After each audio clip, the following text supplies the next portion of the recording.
Support the Duck Vader channel. Hit those like and subscribe buttons. Ready? On to the show.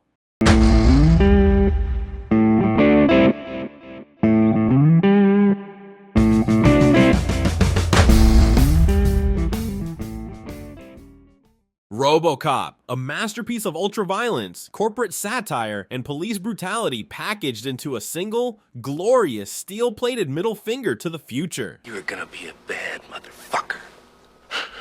The greatest movie ever made about an AI-powered corpse who enforces the law with the enthusiasm of a Terminator in a room full of Sarah Connors. Welcome to Detroit, a city so dangerous that crime must be a college elective. The police force is underfunded, overworked, outgunned, outnumbered, and forced to wear body armor just to grab a coffee and donut. And yes, kids, even in 1987, they saw the future coming. AI would eventually replace human labor.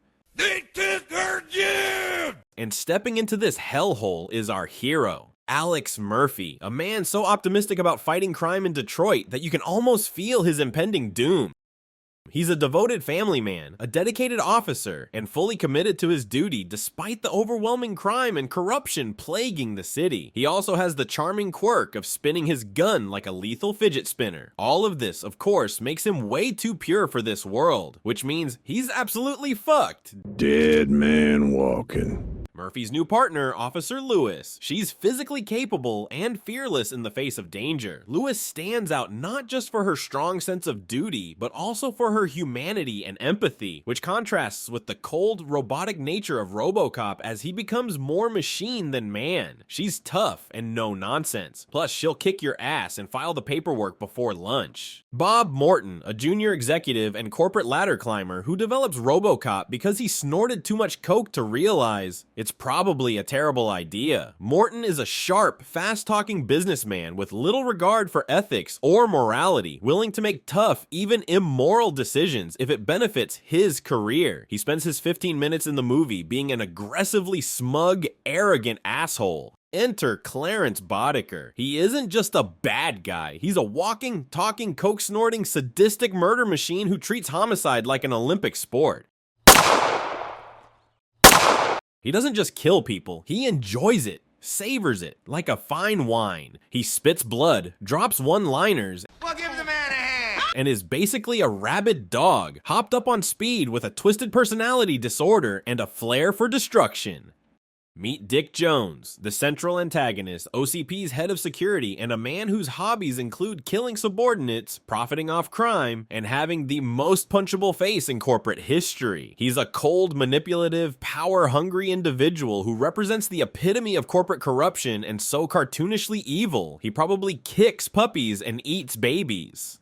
The year is the future. Detroit is a flaming garbage heap of crime, corporate greed, and has TV shows where perverts yell, I'd buy that for $1. Murphy gets transferred to the worst precinct in the city, where cops have a shorter life expectancy than a snowman in July.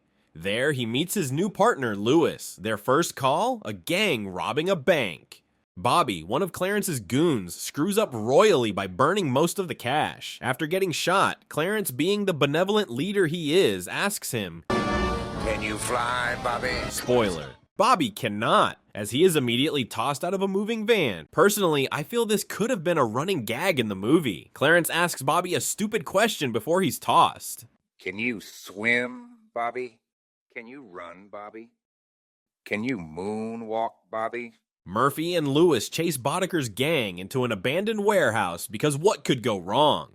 With absolutely no backup, what follows is a slaughter so brutal it makes the Terrifier movies look like bedtime stories. First, they turn his hand into tomato soup. Next, Murphy ate more lead than a child with an appetite for paint chips. Then Clarence shoots him in the head for good measure. And lastly, they poke his carcass with a stick. So long, Murphy. Hello, Robocop! OCP stitches Murphy back together as their new crime-fighting AI-powered officer with 3 directives. Serve the public trust, protect the innocent, brutally murder criminals in the most excessive way possible. His first night out includes yeeting a robber through a fridge, blasting a guy out of a window instead of, I don't know, negotiating? Shooting a would-be rapist in the dick. Yes! A true role model for the future of AI policing. Put those titties away. Not gonna work on this guy.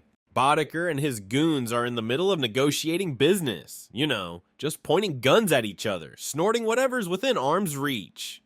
Robocop, now Detroit's deadliest lawsuit magnet, tracks down Boddicker to that drug lab. He bursts in with all the grace of a coked-up bull in a fine china shop. What follows is a glorious symphony of gunfire and shattered glass. Bodies and cocaine clouds flying in every direction. The dealers barely have time to scream like lil bitches before Robocop starts systematically turning them into bloody Swiss cheese. I mean, he shoots everyone. Due process be damned. Robocop finally catches up to Boddicker, who, true to form, tries to talk his way out of it. This cop doesn't negotiate. He hurls Boddicker through every window in sight before nearly choking the life out of him. And in classic slimeball fashion, he wastes no time ratting out Dick Jones because loyalty is for suckers. By the time he's finished, Clarence isn't just a crime boss, he's a walking mosaic of blood, glass splinters, and regret. Buy that for $1.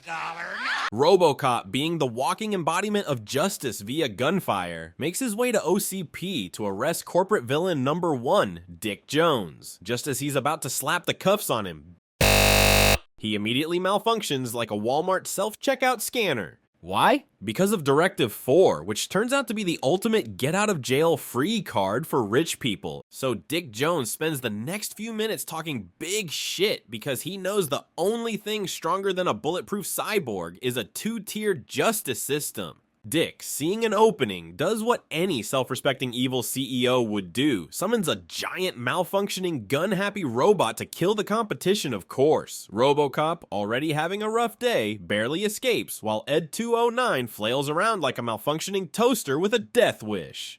The final confrontation between Robocop and Clarence's gang goes down in the world's rustiest, most OSHA-violating steel mill. Joe Cox lasted about as fast as a lucky teen on prom night. The remaining bad guys return fire while Robocop slowly gets away. Then Emil's day goes from bad to worse in record time when he takes an unscheduled bath in a vat of toxic waste. 1 second, he's speeding toward Robocop. The next, he's crashing into a conveniently placed tank of industrial sludge. What follows is a scene that even OSHA wouldn't have seen coming. Emil stumbles out looking like an uncircumcised penis with a raging case of herpes. His gang, showing peak friendship skills, reacts with a hilarious mix of horror and, yeah, we're not touching that. But just when you think things can't get any worse for poor drippy Emil, he wanders straight into the path of Clarence's speeding car, proving once and for all that toxic waste is not the secret to superpowers, unless you count instant human smoothie as a special ability. Boddicker, clearly suffering from a terminal case of overconfidence, tries to buy time and reason with a pissed-off cyborg holding a gun. Clarence waits for Leon to literally get the drop on Robocop and dumps tons of scrap metal on our mechanical hero. While Clarence and Leon celebrate, Leon meets an explosive end that would make Michael Bay proud. Clarence grabs a metal spike and goes for the classic stab the robot strategy, which works about as well as trying to mug a tank. But in an ironic twist, Robocop stabs Clarence in the neck with his fist spike. The king of one-liners and bad decisions bleeds out like a human ketchup packet, gurgling his last sarcastic breath. Can you get me a Band-Aid, Bobby? Robocop storms OCP HQ, but oh no, he can't grab that Dick because his programming won't let him arrest OCP management. Dick grabs his boss as a hostage and starts making demands.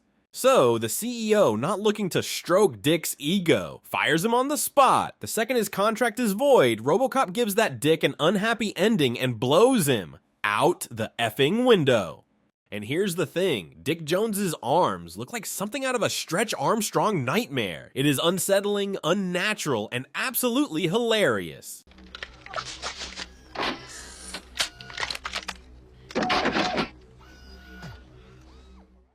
What did we learn from Robocop? AI is going to replace your job and shoot you in the dick. Corporations will buy your corpse if they can make a profit. Detroit was, is, and will always be an absolute shithole. And Clarence Boddicker deserved a reality show where he asked stupid questions. Could you be the father, Bobby? Nope. This is one of the greatest movies ever made. I score this movie 5 out of 5. Why? Because I'd buy that for $1. And that's a wrap. If you enjoyed the show, don't forget to like, subscribe, and drop a comment. Got a movie you want to see reviewed? Let me know, whether it's a masterpiece or a piece of something else. You might see it on Duck Roast. See you next time.